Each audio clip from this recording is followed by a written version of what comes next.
জলবায়ু পরিবর্তনের বিরূপ প্রভাব আগের চেয়ে অনেক দ্রুত ঘটছে। এবছরের বিভিন্ন গবেষণার ফলাফল সেই ভয়াবহ চিত্রটি তুলে ধরেছে, যা বিশ্বজুড়ে জনসংখ্যা ও পরিবেশের উপর ক্রমবর্ধমান চাপ সৃষ্টি করছে। ফলে বিশ্বজুড়ে ভয়াবহ টাইফুন, দাবানল, ঝড়ে ও তীব্র তাপদাহের মতো প্রাকৃতিক দুর্যোগ বাড়ছে। নাইম আহমেদের desk report. Colour expert, George sap এবং মাইল্ড অন হ্যান্ডস টেকনোলজি সমৃদ্ধ অরিক্স ক্রিস্টাল ওয়াশ আপনার লন্ড্রি এক্সপার্ট।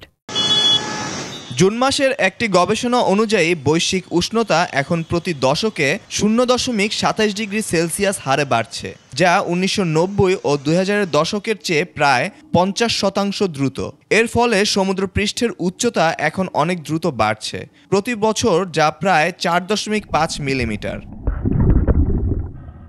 বিজ্ঞানীরা সতর্ক করেছেন, বিশ্ব এখন প্রায় 2030 সালের মধ্যে 1.5 ডিগ্রি সেলসিয়াস উষ্ণতার সীমা অতিক্রমের পথে, যার পর অনিবার্য প্রভাব শুরু হতে পারে। বৈশ্বিক উষ্ণতা 1.5 ডিগ্রি সেলসিয়াস অতিক্রম করলে দ্রুত বন উজাড়ের ফলে আমাজন রেইনফরেস্টও ধ্বংস হয়ে অন্য ইকোসিস্টেমে রূপান্তরিত হতে পারে।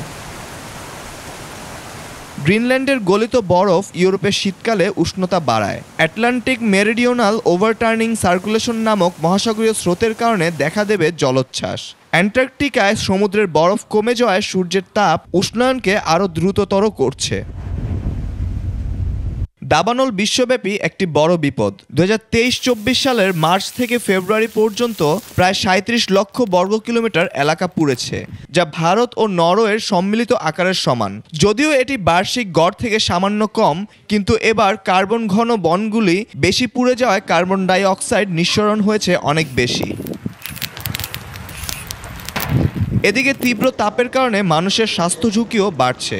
গত বছর রেকর্ড গরম ইউরোপীয় গ্রীষ্মে অনুমান করা হয়েছে যে 62,700-রও বেশি মানুষ তাপজনিত মৃত্যু হয়েছে। এছাড়াও পুরো বিশ্বে দেখা দিয়েছে তাপ বৃদ্ধিসহ টাইফুন ও প্রাকৃতিক দুর্যোগের সংখ্যা। অ্যান্টার্কটিকার বরফ গলে সমুদ্রপৃষ্ঠের উচ্চতা বৃদ্ধি পেয়ে তলিয়ে যেতে পারে অনেক দ্বীপ ও নিম্নাঞ্চল। Naim Ahmed, desk report, 21 television.